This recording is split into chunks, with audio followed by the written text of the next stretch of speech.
할렐루야. 오늘 하나님께서 시편 110편을 주셨는데, 여러분 시편 110편을 우리가 읽으면서 뭐가 생각나죠? 딱 5자로 요약하면 뭐라고 말씀할 수 있겠습니까? 5자. 6자인가? 6자네. 6자로 요약하면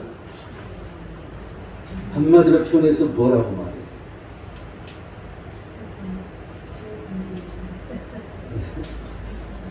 응? 확실하게 예수 그리스도. 이런 예수 그리스도를 얘기하고 있어요. 참 이거 여러분 읽어보면 읽어볼수록 신기해요. 왜냐하면 이 시대는 오직 여호와 하나님, 야훼 하나님밖에 모르는 시대였어요. 그런데 주가 2명이나 여기서 나와요. 2사람이나? 2사람이라고 하면 안 되지. 2 하나님이 나오는 거지. 쉽게 말하면 지금 여기서 이 주라는 말, 그럼 이게 무슨 말이야? 왜 주가 둘이지? 왜 이런 말들이 나오는 걸까? 그게 한 분은 여호와 하나님이시고, 자 5절을 볼까요? 주의 오른쪽에 계신 주께서, 주가 둘이 나오잖아요. 주의 오른편에 계신 주께서. 그래서 오른편에 계신 분은 예수 그리스도, 또한 그 주는 여호와 하나님이시고. 나는 이 시편을 읽을 때마다 참 신기하다는 생각이 들고, 또한 이걸 영상으로 보여준 게 다니엘서에 나와요. 이와 똑같은 장면이 이제 다니엘서에, 예수님이라고 말은 않지만 거기에 하나님이 2분이라는 것을, 우리는 하나님은 물론 한 분이시죠. 그런데 2분이 나타난다는 것을 이 다니엘서는 그림으로 환상으로 보여주는 것이죠. 오늘 우리가 1절을 보면 여호와께서 내 주께 말씀하시기를, 여호와께서 내 주께 말씀하셨어. 여기서 주는 메시아인 거죠. 내가 내 원수들로 내 발판이 되게 하기까지 너는 내 오른편에 앉아 있으라 하셨도다. 여러분 이 오른편에 앉아 있으라고 그러셨죠. 여러분 이 천상에 있었던 사람만이, 사람이라고 막 표현하면 안 되지만 천상에 있었던 분만이 모든 걸 할 수 있는 거잖아요. 여러분 이 예수 그리스도는 선지자로 오셨어요. 그래서 어느 누구보다도 뭐든지 다 알고 오신 것이죠. 그래서 예수님은 선지자로 오신 예수님이라고 우리는 말합니다. 자 2절을 볼까요?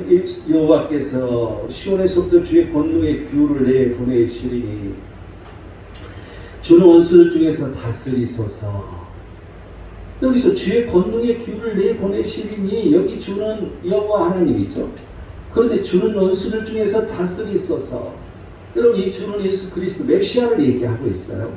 그래서 이 메시아에게 그 성부 하나님께서, 그 성자 하나님께 모든 걸 주셨다는 것, 다스리는 권세를 주셨다는 것. 여러분 그래서 마태복음 28장 16절을 보면 내가 모든 권세를 받았으니, 이 말이 나와요. 예수님께서 말씀하시는 거죠. 내가 이제 하나님으로부터 모든 권세를 받았다. 지금 여기에서 정확하게 들어맞는 말입니다. 그래서 이것은 이제 이 왕으로 오신 예수 그리스도를 우리는 알 수가 있는 거죠. 예수님께서 모든 권세를 가지고, 이 다스릴 권한을 가지고 오셨어요. 왕으로 오셨다는 거죠. 왕으로. 그래서 이 왕으로 오신 예수 그리스도를 알 수 있습니다.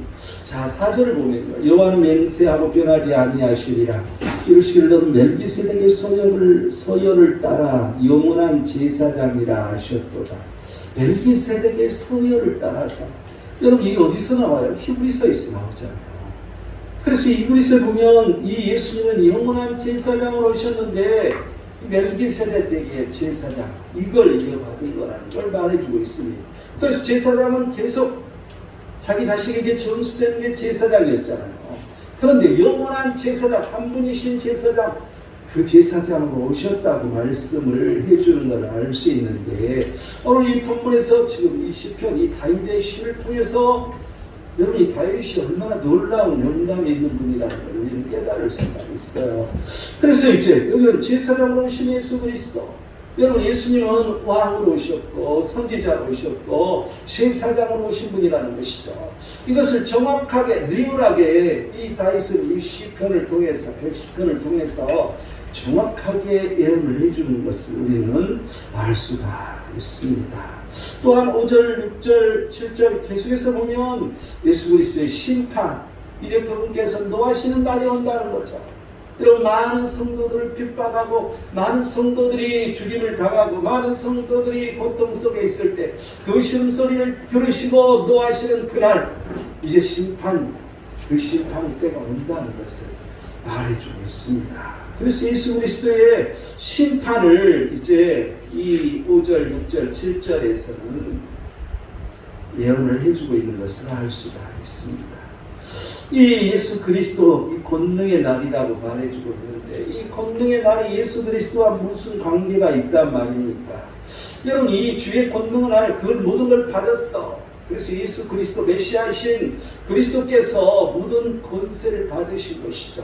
그래서 그 권능의 날은 이 마지막 심판을 말해주고 있습니다. 그런데 이 권능의 날은 여러분 종말이지 않습니까? 그런데 이미 우리는 시작된 종말론 속에 살고 있습니다. 이미 시작됐다는 것이죠. 여러분, 이미 우리는 구원이 시작됐습니다. 또한 이미 우리는 그 심판이 이미 시작되었다는 것이죠. 그래서 이 주의 권능의 날은 이미 시작되었다는 것입니다. 어떻게 시작되었다고? 예수 그리스도께서 십자가에 못 박혀 죽으심으로 그분께서 이제 살아나셔서 승천하셔서 성령 하나님을 보내심으로 말미암아 이미 시작되었다는 것입니다. 여러분, 우리는 주의 권능의 시대에 살고 있다는 것이죠. 그래서 이 세상 끝날 그 주의 권능, 그 힘이 완벽하게 이루어지는 그날이 되는 것입니다. 그래서 지금 이 시대가, 지금 현재가 시작된 권능의 날이라는 것이죠. 이 주의 권능의 날에 그렇다면 우리는 성도로서 어떻게 살아야 할 것인가? 첫 번째, 3절을 볼까요? 주의 권능의 날에 주의 백성이 거룩한 옷을 입고, 첫 번째는 이 주의 권능의 날에는 거룩한 옷을 입지 않으면 거기에 들어갈 수 없는 거죠. 해당될 수 없는 거죠. 주의 권능의 날, 거기에 포함될 수 없는 것이죠. 거룩한 옷을 입으라는 거야. 이 페아들의 코데시라는 단어를 쓰고 있는데, 거룩한 영광 가운데라는 의미를 가지고 있어요. 거룩한 영광 가운데 거하라는 것이죠. 여러분, 이 옷이라는 이 상징이 거하는 영광 가운데 있는 이런 의미, 이런 상징을 가지고 있습니다. 시편 89편 34, 36절까지 보면, 그 중에서도 35절을 보면 내가 나의 거룩함으로 한 번 맹세하였은즉, 그 거룩함은 하나님 앞에서 나오는 것을 우리가 알 수 있어요. 그래서 이 다윗에게 그의 후손이 영구하고 그의 왕위가 해같이 내 앞에서 항상 있으리라고 하나님은 말씀해 주는 걸 볼 수 있습니다. 그래서 영원히 가는 것은 거룩함을 유지해야만이 우리는 있어야 있다는 걸 알 수가 있습니다. 그렇다면 이 거룩한 옷은 어떤 의미를 가지고 있는 것인가? 이 거룩한 옷은 시편 29편 2절을 보면 거룩한 옷을 입고 여호와께 예배할지니라. 여러분이 예배할 때 우리는 거룩한 옷을 입어야 된다는 것입니다. 여러분, 지금 이 순간 우리가 거룩한 옷을 입어야 돼. 그 거룩한 옷은 뭐였다고? 거룩한 영광 가운데, 하나님 그 영광 가운데 우리가 거하는 거라고. 여러분, 지금 하나님의 임재를 우리가 느끼고 체험하고 하나님의 임재를 기억하고 우리는 그 그리스도 안에서 지금 그 가운데 거하는 거예요. 여러분, 이 가운데 예배를 드리는 것이죠.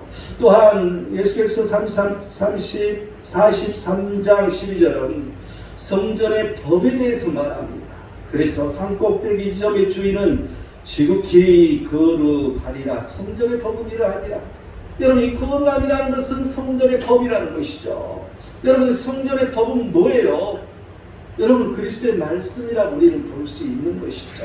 말씀이 있는 것, 말씀이 살아 움직여야 할 것이 바로 이게 거룩함이라는 것입니다. 또한 에베소 1장 4절을 보면 사랑 안에서 그의 앞에 거룩하고 흠이 없게 하시려고, 우리가 오직 그 앞에, 그리스도 앞에 거룩해야 돼. 항상 우리는 그리스도 앞에 사는 것이죠. 메시아 앞에서 우리는 살아 움직이고 있어야 돼. 내 마음대로 내 뜻대로 사는 게 아니라 항상 내 안에 그 그리스도가 거하셔야 돼. 또한 내가 그리스도 안에 거하는 거죠. 그렇기 때문에 거룩해야 된다는 것입니다. 데살로니가서 4장 7절은 하나님 우리를 부르심은 부정하게 하심이 아니요 거룩하게 하시니라. 여러분, 부르심을 받는 자가 거룩해야 된다는 걸 알 수 있습니다. 우리는 부르심을 받는 자로 지금 이 교회 안에서 예배하고 있습니다. 그래서 우리는 거룩해야 된다는 것이죠. 거룩한 옷을 입어야 된다는 것이죠. 이 거룩한 옷의 의미를 우리는 이렇게 생각할 수 있습니다. 그렇다면 이 옷이라는 것은 무엇인가? 이 성경에서는 여러 가지 옷이 나옵니다. 그런데 그 옷의 의미를 한번 살펴보면요. 시편 93편 1절을 보면 여호와께서 능력의 옷을 입으시며 띠를 띠셨으므로, 여러분 능력의 옷, 하나님께서 능력의 옷을 입었다는 거죠. 여러분 우리가 그리스도 안에 거하면 능력의 옷에 덧입혀지는 거잖아요. 그렇죠? 여러분 이 의미를 잘 생각해 보기 바랍니다. 두 번째는 굵은 배옷이 나오는데, 굵은 배옷에는 두 가지 의미로 설명을 해주고 있습니다. 시편 35편 13절을 보면 이제 병들었을 때 굵은 배옷을 입고 또한 금식이라고, 그래서 내 영혼을 괴롭게 하였더니, 여러분 이 배옷은 내 영혼을 괴롭게 한다는 의미를 가지고 있습니다. 여러분 배옷을 입는 것은 내가 하나님 앞에서 내 자신을 괴로움 속에서 하나님 앞에 나를 드러내며 토해내는 것이죠. 여러분 금식할 때 금식하는데 쌩쌩해서 금식하면 의미가 없습니다. 이 배옷을 입고 금식하는 의미를 가지고 있기 때문에, 그래서 금식은 내가 죽어야 되는 거예요. 다 죽어서 아이고 하나님 살려주세요. 그래서 기도할 힘도 없이 다 죽어서 기도하는 게 금식입니다. 여러분 그러할 때 나를 들어쓰는 것이고, 그러할 때 하나님께서 나를 봐주시는 거야. 여러분 이 의미를 잘 알아야 돼. 이게 배옷의 의미에, 그게 내 영혼을 괴롭게 하는 옷이라는 의미를 가지고 있죠. 계시록 11장 3절은 두 증인에게 권세를 주리니 그들이 굵은 배옷을 입고 1260일을 예언하리라. 여러분 이 요한계시록에서 이 두 증인은 뭘 상징하고 있을까요? 뭘 상징하고 있죠? 구약 성경과 신약 성경을 상징한다고 그랬었잖아요. 여러분 말씀인 거야. 그래서 이 두 증인, 과거 구약 시대부터 신약 시대까지 많은 사람들이, 많은 선지자들이 와서 예언을 했었던 것이죠. 그런데 굵은 배옷을 입고 예언을 했다는 것입니다. 여러분 그런데 이게 권세를 가지고 있는데 굵은 배옷을 입고 예언을 했다고. 여러분 이 말씀이라는 의미는, 우리는 그 말씀 속에서 늘 겸손하라고 그러잖아요. 온유하라고 그러잖아요.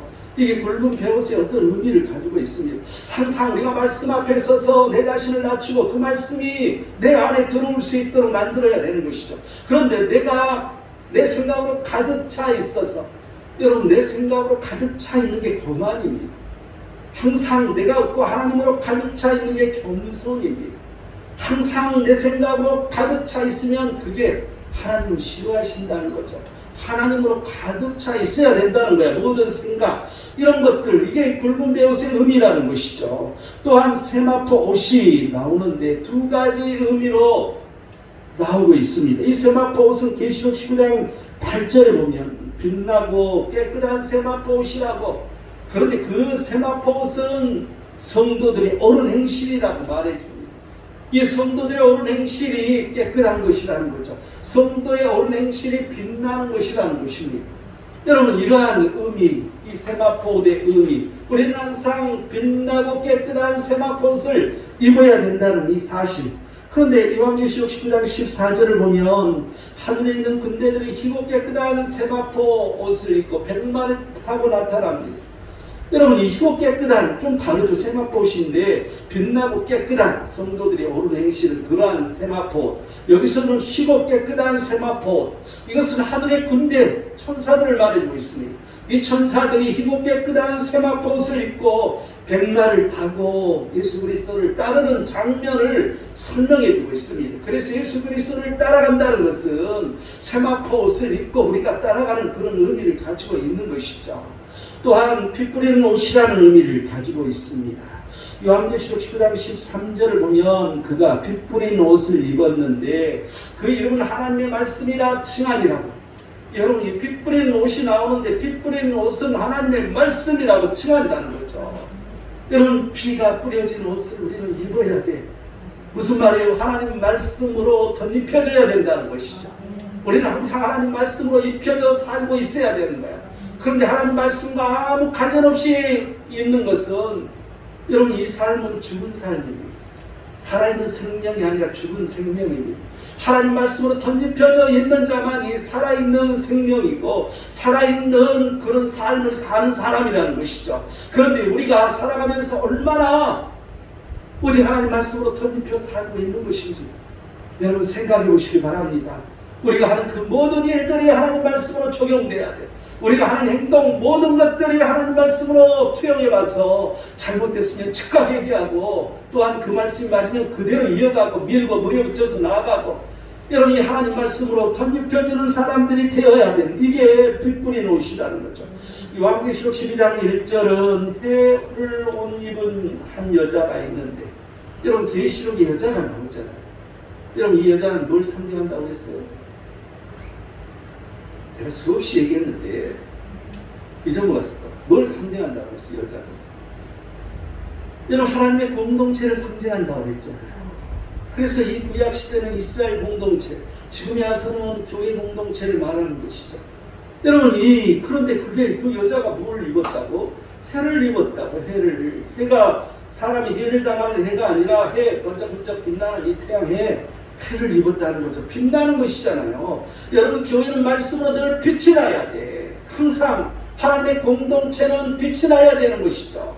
그래서 그 여자가 아이를 낳는데 그 아이가 예수 그리스도 메시아잖아요. 여러분 우리는 하나님의 거룩한 공동체에서 늘 빛이 날 수 있는 이런 사람들이 우리는 되어야 된다는 것을 알 수가 있습니다. 또 7번째로는 그리스도로 입은 옷이 나옵니다. 어떻게 그리스도로 옷을 입을 수가 있을까? 여러분 두 가지 설명을 해주고 있는데요. 갈라디아서 3장 27절 보면 누구든지 그리스도 합하기 위하여 세례를 받은 자는 그리스도로 옷 입었느니라고 말합니다. 그리스도로 옷 입었다는 의미는 세례받은 자인데 그리스도와 합하기 위해서 세례받은 자. 여러분 우리 세례의 의미는 여러분 이 성령 세례가 우리에게 임하는 것은 그 메시아 그리스도와 합하는 거죠. 성령이 내게 임하심으로 말미암아 하나님 말씀이 내게 들어오잖아요. 그 하나님 말씀이 뭐예요? 말씀으로 오신 말씀이 육신으로 오신 예수 그리스도. 우리는 그 메시아를 만날 수 있는 것이죠. 여러분 그래서 우리는 그리스도 합하기 위하여 세례를 받은 자가 그리스도를 옷 입은 자라는 것입니다. 그래서 우리에게는 늘 그리스도 합한 그리스도를 닮아가는 내 얼굴을 보면 그리스도의 얼굴이라고 말할 수 있는 여러분 이렇게 내가 바꿔져야 된다는 것, 변화되어 가야 된다는 것이죠. 또한 로마서 13장 14절은 오직 주 예수 그리스도로 옷 입고 그리스도로 옷을 입었어. 그런데 어떻게 해야 되냐고 말하냐면 정욕을 위하여 육신의 일을 도모하지 말라고 말합니다. 여러분 그리스도의 옷을 입었다는 것은 정욕을 위하여서 육신의 일을 도모하는 것이라는 거죠. 여러분 항상 먹고 사는 것 여러분 우리 인간에게 있어서 의식주라는 것은 우리에게 떨어질래야 떨어질 수가 없는데 그런데 하나님께서 항상 말씀하시는 것은 정욕의 일을 위하여서 그런 일을 하지 말라는 것이죠. 오늘 이제 우리 2부 예배 말씀의 제목이 음식입니다. 그때 이제 우리가 은혜를 받겠지만 야 음식이라는 그런 것도 이렇게 성경에 나오네. 참 신기하다고 그렇게 성경을 봤는데도 그냥 지나쳤는데 본문 말씀을 주셨는데 음식에 대한 말씀이다.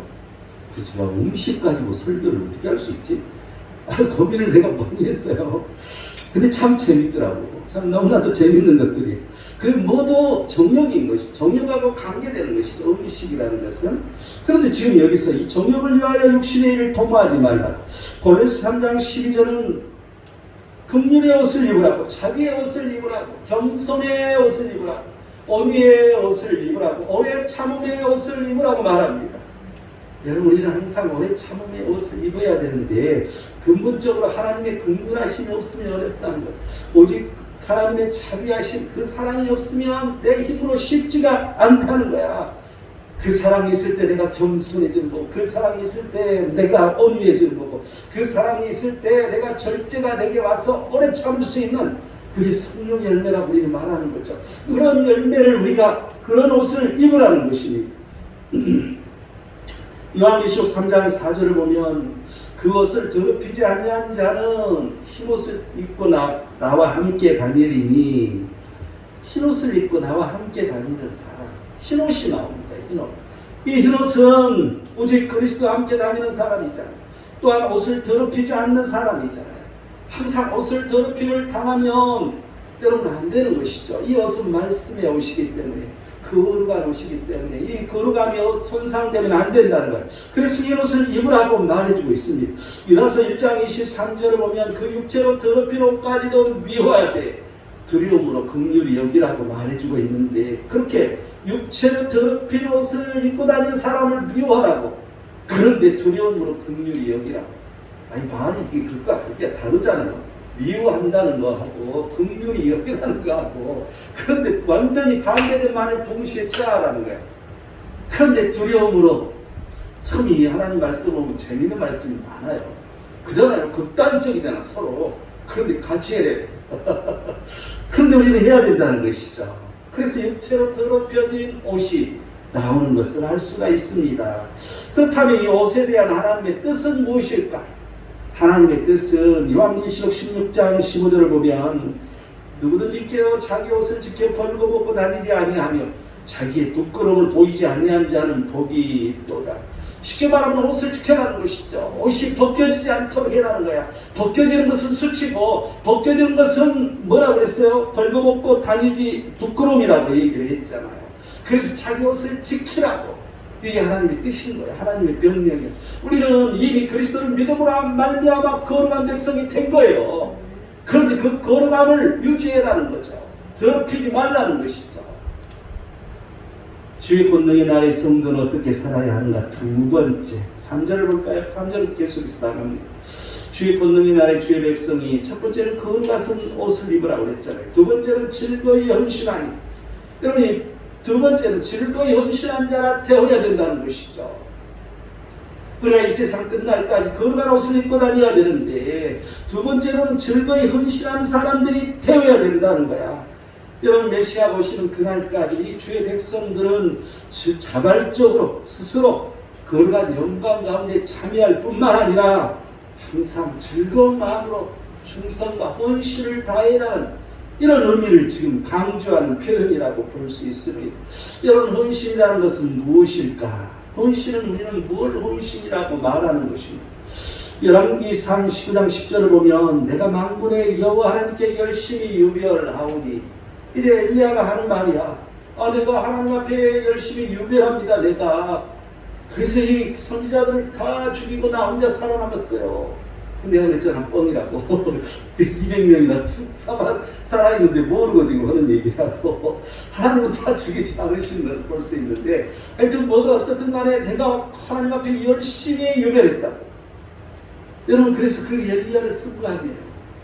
여러분, 우리가 이 첫 번째로 뭘 위해서 헌신해야 되는가? 하나님을 위해서 헌신해야 된다는 거죠. 하나님의 일을 위해서 헌신해야 된다는 거. 여러분, 이 의미가 첫 번째입니다. 그런데 사사기 5장 2절을 보면 여기서 이 드보라와 바락의 노래가 나옵니다. 그러면서 이 드보라의 바락의 노래 중에 백성이 즐거이 헌신하였으니 여호와를 찬송하라고. 여러분, 그때 당시 뭐냐면 이 야긴의 군대가 쳐들어왔는데 철병대가 900대면 어마어마하게 많은 거야. 지금 같은 탱크가 900대가 쳐들어온 거야. 여기는 지금 무기도 하나도 뭐 총도 없는데 이런 전쟁이었다는 것이죠. 여러분, 이 시대에 사는 이스라엘 사람, 내가 요즘에 새벽기도에 말해주잖아요. 이 이스라엘 사람은 청동기 문화를 갖고 살았다고. 철이 없었어요. 그래서 철을 뭘 만들려면, 농사기구를 만들려면 다른 사람한테, 다른 그 종족한테 가서 돈 주고 그걸 만들어서 가져왔던 것이죠. 그런데 이 전쟁을 했어. 근데 철병 뭐야? 생각해봐. 지금 같은 탱크라니까? 뭐 조총이나 들고 싸우는데 탱크가 여기서 밀려오는 거야. 여러분, 6.25 전쟁이 그래서 우리가 뭐 며칠 안 돼서 서울이 점령됐잖아요. 이런 게임도 안 되는 전쟁에 승리하는, 하나님의 말씀대로 했더니 승리했다는 거예요. 하나님께서 하란 대로 이제 드보라가 명령을 내립니다. 하나님께서 이렇게 말씀하시니까 너희들은 어디로 가라. 그럴 때 이제 바락이 그 명령을 수행해서 하란 대로 했더니 이런 승리가 일어났다는 거죠. 그게 바로 백성이 즐거이 헌신했다고. 여러분, 이건 뭘 의미합니까? 헌신이라는 것은 하나님의 뜻대로 움직이는 걸 말해주고 있습니다. 하나님께서 하시는 대로, 그 뜻대로 우리가 갈 때 하나님은 정확하게 우리를 인도해 주신다는 것이죠. 여러분, 이 의미 또한 사사기 5장 2절, 누가복음 16장 10절을 보면 이 너무나도 잘하는 말씀이시죠. 있죠. 작은 것에 지극히 작은 것에 충성한 자가 큰 것을 할 수 있다. 여러분 지극히 작은 것, 우리가 볼 때 하찮은 것, 이런 일에서부터 충성할 때 하나님은 더 큰 것을 맡겨주고 하나님은 더 모든 것. 이제 디모데전서 3장 11절 보면 이제 집사들에 대해서 말씀이 나와요. 그런데 그 집사에 대한 게 이어져서 여자에 대해서 말해주고 있어요. 그러면서 이 여자들에게도 하는 소리가 절제하며 모든 일에 충성된 자라야 할지니라. 여러분 우리가 집사의 기쁨을 받는다는 것은 모든 일에 충성된 자를 준다는 것이죠. 여러분 그래서 우리는 충성이 그냥 지극히 작은 일만 하고 끝나는 게 아니라 내가 하찮은 일을 충성할 때 하나님은 점점점 큰 일을 주셔서 모든 일을 감당하도록 충성하도록 만들어 주신다는 것이죠. 그래서 작은 것에서부터 모든 일에 충성한다는 의미가 바로 헌신이라는 것입니다. 또한 사도행전 21장 20절을 보면 유대인 중에 믿는 자 수만 명이 있으니 다 율법의 열성을 가진 자라. 여러분 말씀의 열성을 가진 자, 좀 뭐가 좀 찡하지 않습니까? 성경에 이런 걸 들으네. 우리는 늘 말씀과 더불어 산다고 수없이 길가 닳도록 설교를 듣는데 성경이 그렇게 써졌어.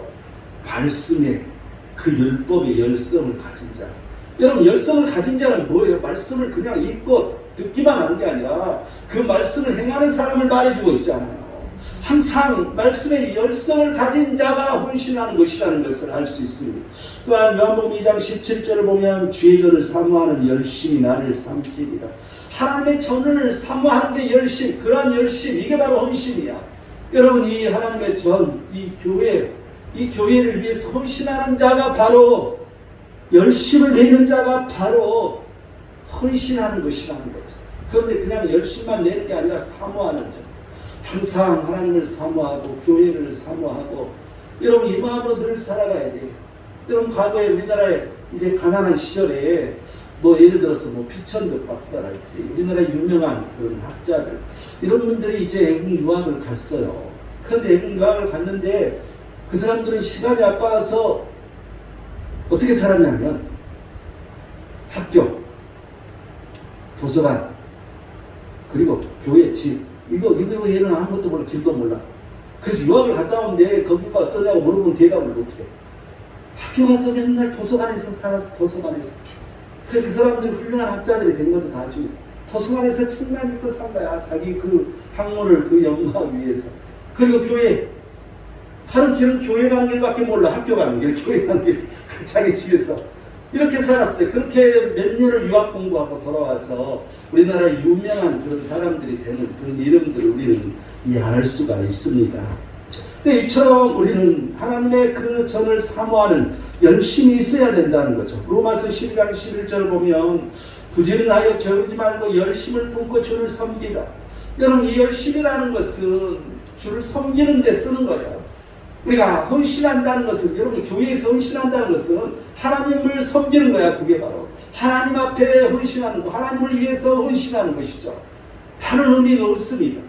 또한 디도서 2장 14절을 보면 선한 일에 열심을, 그래서 우리를 죄를 용서해 주시고 우리를 깨끗하게 만들었다는 것. 자기 백성이 되게 한 이유가 바로 선한 일에 열심을 다하기 위해서 자기 백성으로 만들었다고. 여러분 우리는 선한 일에 헌신해야 돼. 그런데 선이 첫 번째가 내가 항상 여러분에게 주장했던 게 뭐였다고? 복음이었다고 그랬잖아요. 예수 그리스도라고 말했잖아요. 그래서 우리가 복음을 증거하는 일이 첫 번째고, 그리고 또한 많은 영혼들을 위해서 우리가 서로 베푸는 이러한 일들, 이게 두 번째인 것이죠. 또 이제 예수께서 39장 25절 보면 내 거룩한 이름을 위하여 열심을 내라고 말합니다. 오직 하나님의 거룩한 이름을 위해서 열심을 내는 거야. 내 이름을 내는 것이 아니라. 여러분 우리가 뭐 했다고 자기 이름만을 막 내세우기를 원하는 사람들이 많이 있습니다. 그런데 예수 그리스도의 이름을 내세우는 게 좋습니다. 여러분 예수 그리스도의 몸이니 교회의 이름을 내는 게 훨씬 그에게 유익합니다. 여러분 이 의미를 우리는 늘 알아야 돼. 나를 드러내는 것은 교만이야. 그래서 나를 드러내지 않으면 못 견디는 사람들이 있어. 여러분 그러한 사람들은 많은 수련을 해야 돼. 많은 것을 훈련을 하고 단련을 해야 된다는 것이죠. 이게 바로 헌신이라는 것입니다. 그렇다면 이렇게 헌신과 열심을 내면 뭐 얻는 게 뭔데? 뭘 얻는 거야? 뭐 얻는 게 있어야 되는 거 아니에요? 하나님 말씀 성경은 뭐라고 말해주고 있는 거예요? 출애굽기 32장 29절은 여호와께 헌신하게 되었느니라. 그가 오늘 너희에게 복을 내리시리라. 여러분 이게 뭐냐면요. 너무나도 우리가 들으면 충격적인 얘기예요. 금송아지를 만들어서 이 모세가 이제 시내산에 올라가서 하나님의 이 말씀을 이 박 위에서 올라갔는데 안 내려오는 거야. 그러니까 그걸 못 참아서 금송아지를 만들어서 금송아지에다가 번제물을 넣고 제사를 드렸던 거죠. 여러분 이 모세가 와서 보니까 너무 황당하잖아요. 하나님께서도 너무 화가 나신 것이죠. 그래서 죽이라고요. 그런데 레인들이 칼을 차고 이 문에서 전부 그게 아마 해망문인지 하여튼 이 사람들이 보이는 다니면서 닥치는 죽였어. 그런데 사람을 죽였는데 하나님 앞에 헌신했다고 말합니다. 여러분 상당히 충격적이죠. 우리로서는 지금 이 시대에는 이해가 안 가는 소리예요. 여러분 이게 뭐냐면 하나님을 저버린 사람들, 하나님을 반역한 사람들, 우리가 살면서 하나님을 반역한 일이 얼마나 많이 있습니까? 하나님을 잊어버리고 사는 건 반역하는 것이죠. 우리는 그러한 가운데서 하나님은 가장 싫어한다는 것을 표시해 있어요. 그래서 그때 당시에는 성민들, 하나님이 택한 사람들, 니들은 내 것이야 했는데 그런 짓을 하고 있으니까 하나님이 너무 화가 나서 다 내가 이거 쓸어버릴 테니까 모세도 네 후손을 통해서 내가 다시 만들겠어 이렇게 말합니다. 그런데 모세가 이제 중보기도를 하는 거죠. 용서해달라. 그래서 하나님께서 그 용서해달라는 그 말씀을 듣고 그들에게 내린 게 바로 이거였습니다. 그런데 레인들이 헌신했다는 거죠. 아무도 하지 못할 일을 했다는 거죠. 여러분 어떻게 사람을 죽일 수 있어요? 그것도 자기 동족을 죽일 수 있냐는 거죠. 그런데 그들은 그런 일을 함으로 말미암아 여호와께 헌신했다고. 그럼 지금 여기서 내가 하는 말이 다른 게 중요한 게 아니라 3,000명을 죽였던 게 중요한 게 아니라 하나님 앞에 헌신한 자는 복을 준다는 말이 중요합니다. 하나님께 헌신했을 때 복을 주신다는 것이죠. 그 말을 여기서 해주고 있어요. 고린도후서 9장 2절을 보면 너희 열심히 통 많은 사람을 분발하게 하였느니라. 이제 이 마게도니아 사람들이 이 아가에 했던 그 열심은 복음인 거죠. 복음을 그렇게 지원한 것, 열심으로 그들이 헌신하고 복음을 전했을 때 많은 사람들이 분발했다는 것이죠. 여러분 이 헌신이라는 것은 많은 사람들을 분발하도록 만드는 게 헌신이라는 거죠. 그래서 이 교회의 일이라는 것은 한 사람이 작정하고 기도하고 나아가면 이루어진다고 말을 합니다. 왜냐하면 그 분발을 보고 사람들이 모여들기 때문에. 여러분 그 의미가 가장 강한 거예요. 사도행전 4장 30절에서 이제 이렇게 보면 31절 이렇게 보면 기도를 합니다. 손을 내밀어 병을 낫게 하시옵고 표적과 기사가 거룩한 종 예수의 이름으로 이루어지게 하옵소서. 이렇게 빌기를 다 했더니 모인 곳이 진동이 일어났어. 이게 뭔 일이야 이게. 그래서 우리가 다 성령이 충만하여 담대히 하나님 말씀을 전했다고. 여러분 항상 우리에게 표적이 일어납니다. 무슨 진동이 일어났으니까 지진이 일어난 거지. 땅이 막 움직인 거 아니야. 그러면 다 놀랬을 거 아니야. 아니 이거 지진이 일어나. 지금 같으면 지진이 일어났네. 그러고 다 도망갔을 것 같아. 그런데 그게 성령이 임해서 그들이 기도를 간절히 했더니 기도의 파워인 거죠. 여러분 헌신한 자들에게는 이러한 기도의 파워가 오는 거예요. 우리가 열심으로 하나님 일을 하는 사람들에게는 기도할 때도 그 열심이 그대로 따라가기 때문에 그런 파워가 온다는 것이죠. 하나님이 힘을 불러들인다는 것입니다. 여러분 그 헌신의 이 결과가 성령 충만하여서 말씀을 전하는 그런 일로 옮겨진다는 것을, 이것은 여러분 남이 하지 않는 작상이지 않습니까? 남들은 아무도 그렇게 할 생각을 못해요. 그런데 우리가 복음을 증거해야 되는데 우리가 어떻게 해야 되지? 우리가 가진 것도 없고 우리가 가진 실력도 없고 능력도 없는데 기도했지 않습니까? 그래서 어떻게 해야 우리가 복음을 전해야 할지를 간절히 기도했더니 진동이 일어났다는 거죠. 그리고 성령 충만하여 담대히 하나님의 말씀을 전했더니 몇천 명이 세례를 받는 그런 역사가 일어났다는 것입니다. 여러분 헌신한 자들에게는 이런 일이 일어난다는 것이죠. 이 주의 권능의 날의 성도는 어떻게 살아야 되는가? 세 번째, 3절에 또 뒤에 이제 즐거이 헌신하니 다음에 뭐라고 했어요? 새벽 이슬같이 주의 청년들이 죽게 나오는도다. 여러분, 새벽 이슬 같은 주의 청년들이 죽게 나오는도다. 내가 이 성경 구절을 읽을 때마다 내가 청년 때는 그래 내가 청년이니까 이게 맞는 말이야. 아 그런데 내가 잡년이 됐어. 이 잡년 때 읽을 때 나 청년 아닌데 이 생각이 들었어. 그 다음에 나이가 더 들어서 이제 이 50이 넘어가고 그럴 때는 나 청년 아닌데 왜 이 말씀이 이렇게 나오지? 이 생각이 들 거예요. 그런데 이 말씀은 어떤 말씀이냐? 모든 사람이 청년이 되어야 된다는 거죠.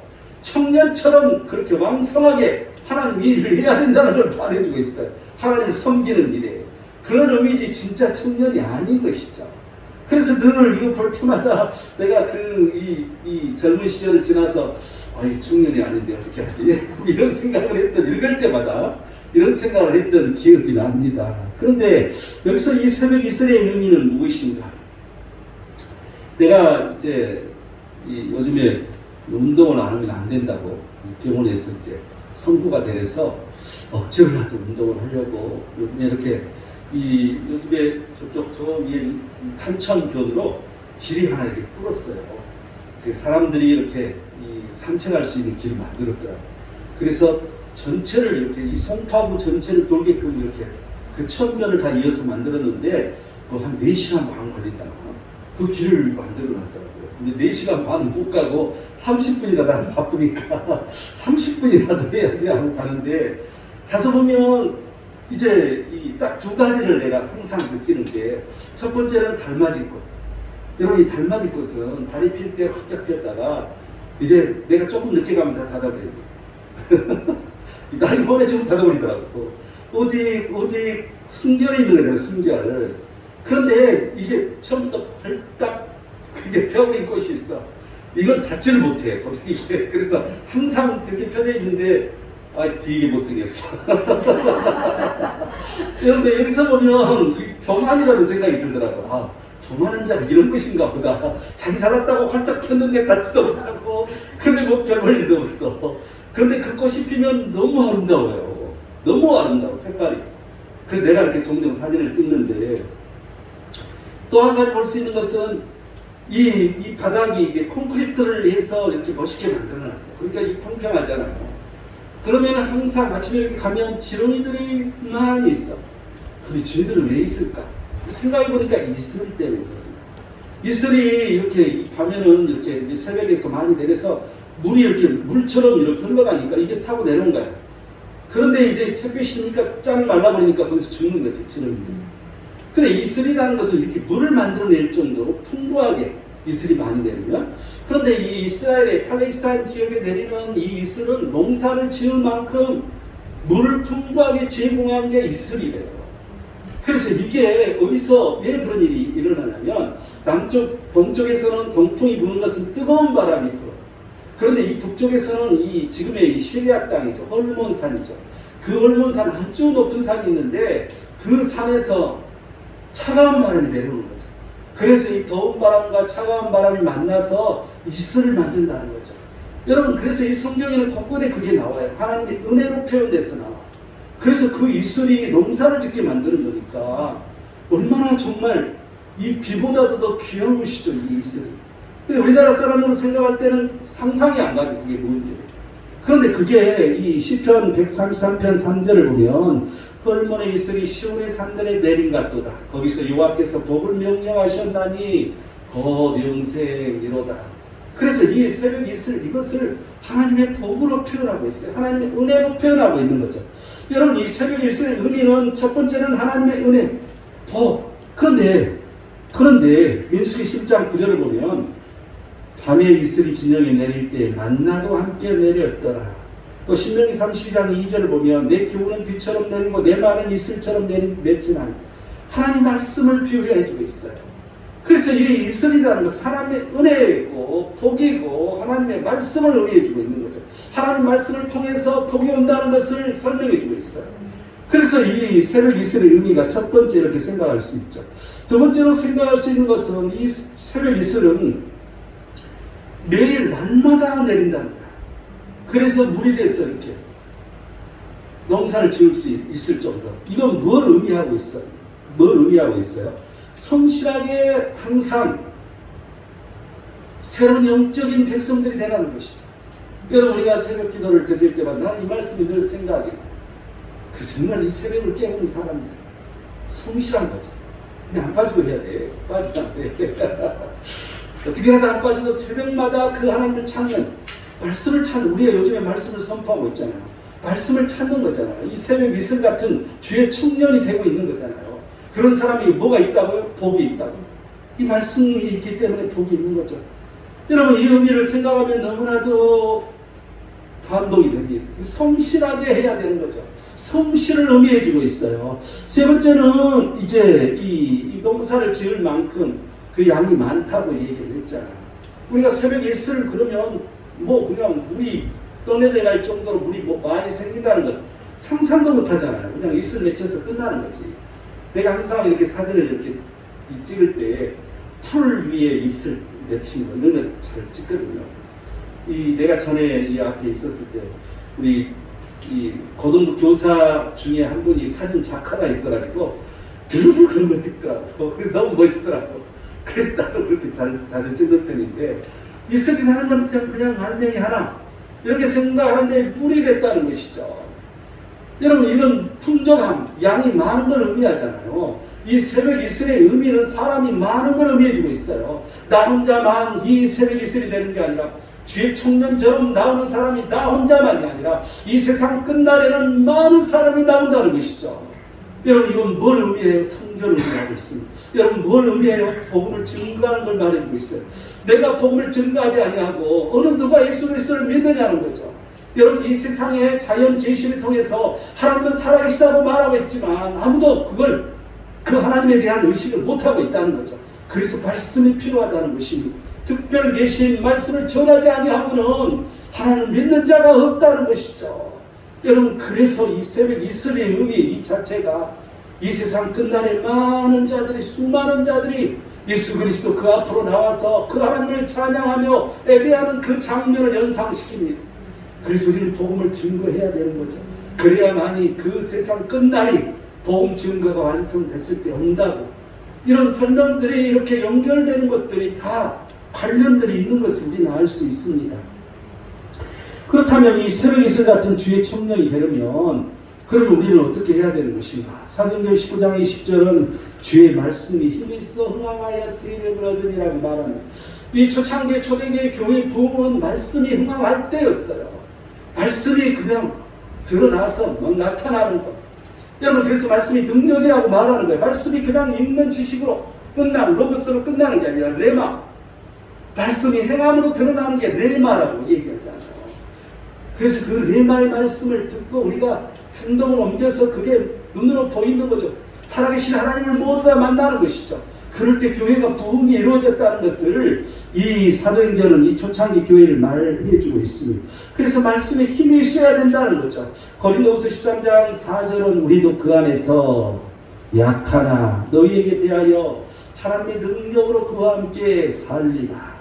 여러분, 예수님께서 십자가에 못 박혀 죽으셨지만 하나님의 능력으로 살아난 것처럼 여러분, 이게 부활이지 않습니까? 우리가 부활신앙을 갖는다는 것은 하나님의 능력으로, 우리도 죽어도 사는 거야. 부활신앙을 갖는다는 것은 그 하나님의 능력으로 우리의 삶을 사는 걸 말해주고 있어요. 여러분, 그래서 우리는 늘 그 부활하신 예수 그리스도를 바라보면서 내 힘으로 사는 게 아니라, 내가 잘나서 내가 똑똑해서 많은 걸 행하는 게 아니라 오직 하나님의 힘을 덧입어서 내가 최선을 다할 때 하나님께서 그 모든 걸 이루어 주시는 하나님의 힘, 이걸 우리는 얻어야 된다는 것이죠. 그래서 이 말씀의 힘과 하나님의 능력, 또한 시편 89편 24절은 내 이름으로 말미암아 그의 뿔이 높아지리라고 말합니다. 오직 하나님의 이름, 우리는 하나님의 이름이, 예수 그리스도의 이름이 있어야 되는 거죠. 시편 89편 30절을 보면 내가 성실한 길을 택하고 주의 규례들을 내 앞에 두었나이다. 우리는 항상 성실해야 됩니다.